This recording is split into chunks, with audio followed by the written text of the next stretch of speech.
ధన్యవాదాలు అధ్యక్ష. ఏదైతే పోలవరం ప్రాజెక్ట్ ఏదైతే ఉందో ఈ ఆంధ్రప్రదేశ్ రాష్ట్రానికి ఒక వరం, ఒక జీవనాడి, ఆంధ్రప్రదేశ్ రాష్ట్రాన్ని భవిష్యత్తులో ఒక కరువు రహిత రాష్ట్రంగా మార్చేటువంటి శక్తి ఉన్నటువంటి ప్రాజెక్టు పోలవరం ప్రాజెక్టు అధ్యక్ష. అందుకే ఆ రోజు 2014లో ఆ రోజు చంద్రబాబు నాయుడు గారు ప్రతి సోమవారాన్ని కూడా పోలవరం అనేటువంటి పేజీగా మార్చుకుని ఆ రోజు 32 సార్లు డైరెక్ట్ గా ఫిజికల్ గా మరి ఆయన పోలవరం ప్రాజెక్ట్ ని విజిట్ చేస్తూ 104 సార్లు వర్చువల్ గా ఆయన మరి రివ్యూ చేస్తూ 5 సంవత్సరాల్లో అంటే 14 నుంచి 19 5 సంవత్సరాల్లో 72% ఆ రోజు పోలవరం ప్రాజెక్టుని పరిగెట్టించే పరిస్థితి ఉంది అధ్యక్ష. మరి ఏదైతే 2019లో ప్రభుత్వం కనుక కంటిన్యూ అయ్యి ఉంటే అది 2021కి పోలవరం పూర్తయి పోలవరం ద్వారా గోదావరి జలాలు ఆంధ్రప్రదేశ్ రాష్ట్రం అంతా కూడా ప్రవహించి ఉండేవి అధ్యక్ష.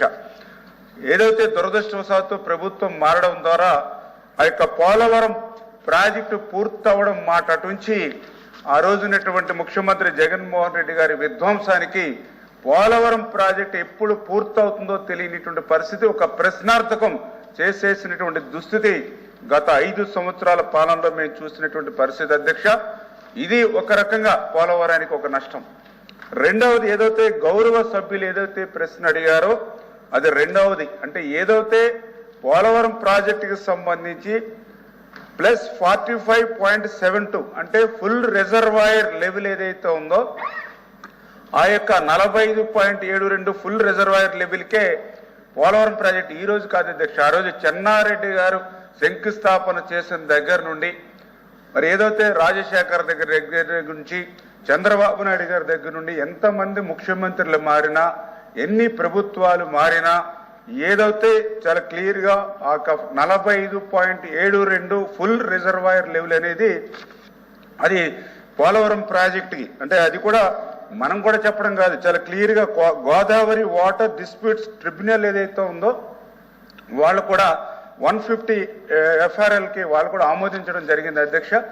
దాని ప్రకారమే ఆ రోజు ఉన్నటువంటి తెలుగుదేశం ప్రభుత్వం కూడా ఆ 45.72 ఫుల్ రిజర్వాయర్ లెవెల్కే ఆ రోజు ఎస్టిమేషన్స్ కూడా 2019లో 55,656 కోట్లకి ఆ రోజు టెక్నికల్ అడ్వైజరీ కమిటీ శాంక్షన్స్ కూడా ఆ రోజు ప్రభుత్వం తీసుకోవడం జరిగింది అధ్యక్ష.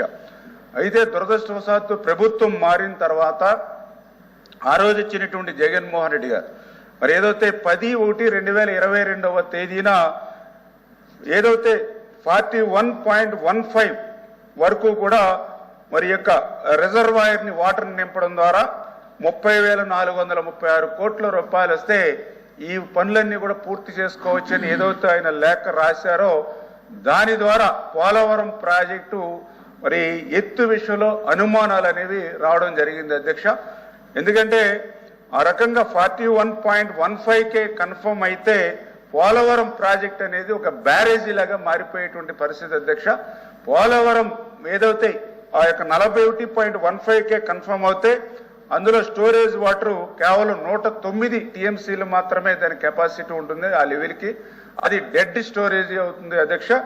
అందువల్లే అది ప్రాజెక్టులా బ్యారేజ్ అయిపోయేటువంటి ప్రమాదం ఉంది అనేటువంటి విషయాన్ని మరి ఆ రోజు ప్రభుత్వం గుర్తించుకోకుండా, ఎందుకంటే ఆ రోజు 25 ఎంపీలు ఇవ్వండి అని రోజు పాదయాత్రలో జగన్మోహన్ రెడ్డి గారిని అడిగితే ఆయనకి ఉభయ సభల్లోనూ కలిపి దగ్గర 32-33 మంది ఎంపీలని అటు లోక్సభ కానీ రాజ్యసభ కానీ ఎంపీలను ఇస్తే మరి ఆయన ఏ ఒత్తిళ్ళకి లొంగి ఏం మాట్లాడారో తెలియదు. కానీ మరి ఆ యొక్క పోలవరం ప్రాజెక్టుని ఆ యొక్క 41.15కే మాకు ఈ అమౌంట్ ఇవ్వండి ఆయన లేఖ అడగడం అనేది ఒక రకంగా పోలవరం ప్రాజెక్టుకి చేటు చచ్చేటువంటి విషయం అధ్యక్ష. ఎందుకంటే వాస్తవంగా పోలవరం ప్రాజెక్టు ఆ యొక్క 45 మరి ఏదైతే ఆ యొక్క 72కి ఏదైతే ఉందో అది 194 TMCల నీటిని మనం నిలువ చేసేటువంటి సామర్థ్యం ఉంటుంది దానివల్ల.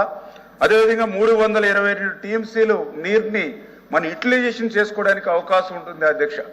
అదేవిధంగా ఏదైతే ఆ 45కి మనం కన్ఫర్మ్ అవడం ద్వారా 7.2 లక్షల ఎకరాలకు కొత్తగా మనం ఆయకట్టుని ఇవ్వడానికి అవకాశం ఉంటుంది అధ్యక్ష. అదేవిధంగా 23.5 లక్షల ఎకరాలకి స్థిరీకరణ చేయడానికి అవకాశం ఉంటుంది అధ్యక్ష. అదేవిధంగా 28.50 లక్షల జనాభాకు త్రాగునీరు ఇవ్వడానికి అవకాశం ఉంటుంది. అదేవిధంగా ఏదైతే పోలవరం రైట్ కెనాల్ ద్వారా ఇటు కృష్ణాకి వాటర్ తీసుకొచ్చి తద్వారా శ్రీశైలం ద్వారా బ్యాక్ వాటర్ తో రాయలసీమకి మనం యొక్క గోదావరి జలాల్ని బ్యాక్ వాటర్ ద్వారా శ్రీశైలం నుంచి కృష్ణా వాటర్ ఇవ్వడానికి అవకాశం ఉంటుంది అధ్యక్ష. అదేవిధంగా ఏదైతే లెఫ్ట్ కెనాల్ ద్వారా అటు ఉత్తరాంధ్రకు, అదేవిధంగా విశాఖపట్నానికి త్రాగునీరుకి, అదేవిధంగా విశాఖపట్నం స్టీల్ ప్లాంట్కి, అంటే ఎందుకు చెప్తున్నామంటే ఇన్ని రకాలైనటువంటి బహుళ ప్రయోజనాలు ఉన్నటువంటి పోలవరం ప్రాజెక్టు మరి ఏదైతే 194 టీఎంసీలు నీరు నిల్వ ఉన్నప్పుడే ఈ ప్రయోజనాలన్నీ కూడా సాధ్యమవుతాయి అధ్యక్ష. అంటే ఏదైతే ఈ యొక్క ప్రాజెక్టు కూడా చాలా క్లియర్ గా ఏదైతే ఆ 45.72 ఏదైతే ఉందో మరి అక్కడి వరకు నీటిని నిల్వ చేస్తేనే ఈ ప్రయోజనాలన్నీ కూడా మనకు సమకూరుతాయి అధ్యక్ష. కానీ ఈ ప్రయోజనాలన్నిటి కూడా కాలరాచి గత ప్రభుత్వం ఏదైతే 41.15కి మరి కొంతమేర అంటే ఆ నిధులు తెచ్చుకోవడంలో అంటే కేంద్ర ప్రభుత్వం నిధులు తగ్గిస్తే తొందరగా వస్తే ఆ నిధులు ఏదైనా డైవర్ట్ చేసుకుని ఉపయోగించుకుందాం అనేటువంటి ఆలోచనతో వెళ్ళిందేమో తప్ప పోలవరం ప్రాజెక్టుని ముందుకు తీసుకెళ్లేటువంటి ఉద్దేశం వస్తే గత ప్రభుత్వం చేయనటువంటి విషయం స్పష్టంగా అర్థమవుతున్నటువంటి పరిస్థితి అధ్యక్ష.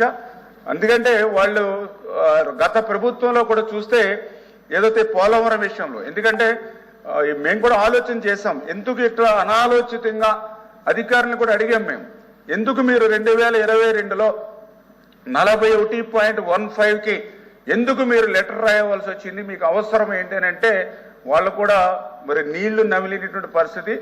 ఆఫ్ రికార్డులో మాకు అర్థమయ్యేది ఏంటంటే ఈ రకంగా కనుక మనం పంపితే 55,000 కోట్ల నుంచి 30,000 కోట్ల వరకు కూడా పరిమితం అవుతుంది. కాబట్టి కేంద్ర ప్రభుత్వం ఏదైనా ఇంకా బ్యాలెన్స్ అమౌంట్ 10,000-15,000 కోట్లు ఇస్తే దాన్ని ఏదో రకంగా డైవర్ట్ చేసుకుందాం అంటే నిధులు తెచ్చుకుని డైవర్ట్ చేసుకోవడంలో ఉన్నటువంటి శ్రద్ధ ఈ పోలవరం ప్రాజెక్టు యాక్చువల్ డిజైన్ ప్రకారం చేద్దామనేటువంటి ఆలోచన గత ప్రభుత్వానికి లేనట్టుగా కనిపించినటువంటి పరిస్థితి అధ్యక్ష.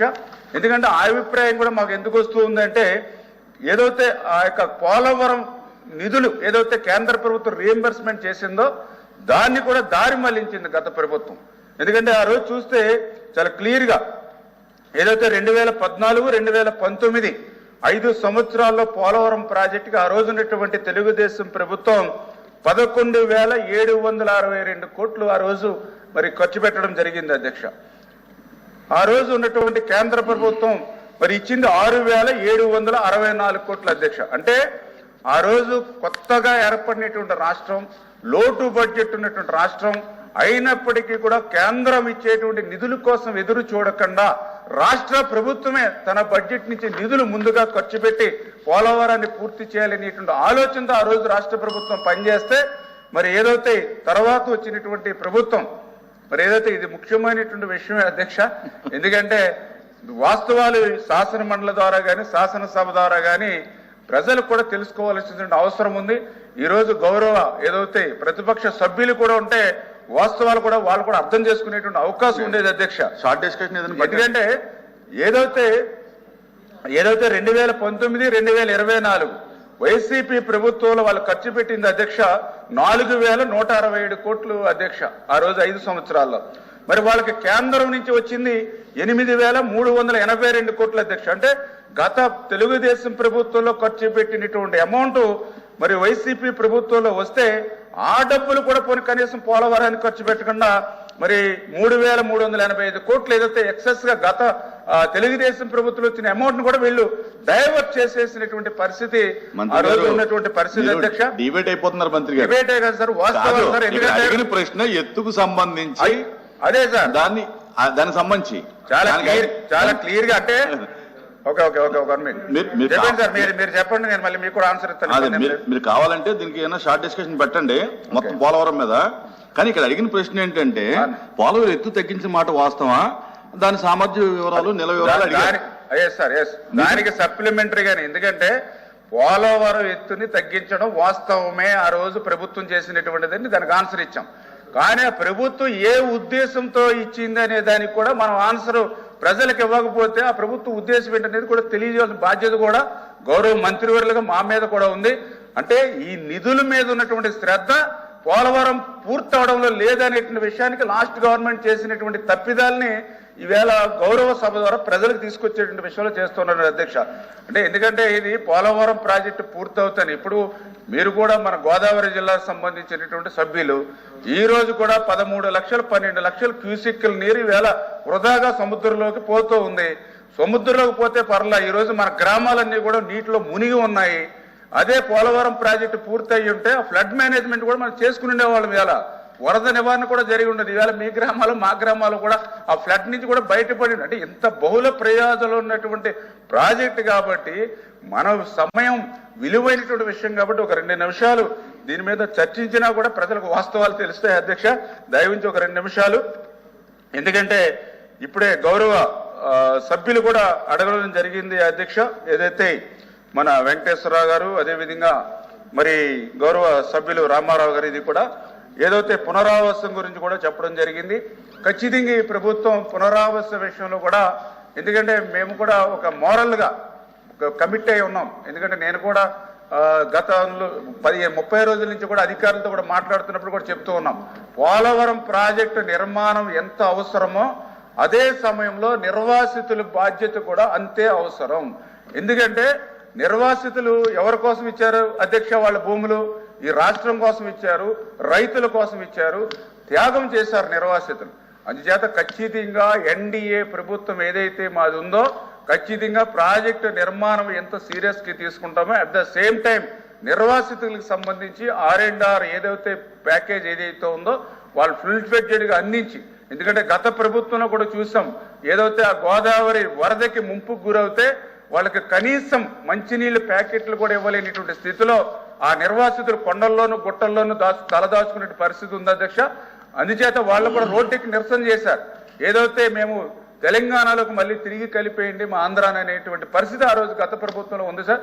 అందుచేత ఈ రోజు మరి ఆ బ్యారే ప్రాజెక్టుతో పాటుగా నిర్వాసితులకు సంబంధించిన కూడా మరి వాళ్ళు కూడా బాధ్యత తీసుకుంటాం. అందుకే ఈ రోజు కూడా గౌరవ ముఖ్యమంత్రి వారు కూడా ఈ రోజు శాసనసభలో కూడా ఏదైతే ఫ్లడ్స్ కి సంబంధించి ఎవరైతే ఎఫెక్టెడ్ అంటే అటు నిర్వాసితులు కానీ అటు ఏదైతే గోదావరి ఫ్లడ్ ద్వారా ఎవరైతే ప్రజలు ఎవరైతే ఇబ్బందులు పడుతున్నారో వాటి మీద కూడా ఈ రోజు డిస్కషన్ కూడా అనుమతించడం జరిగింది.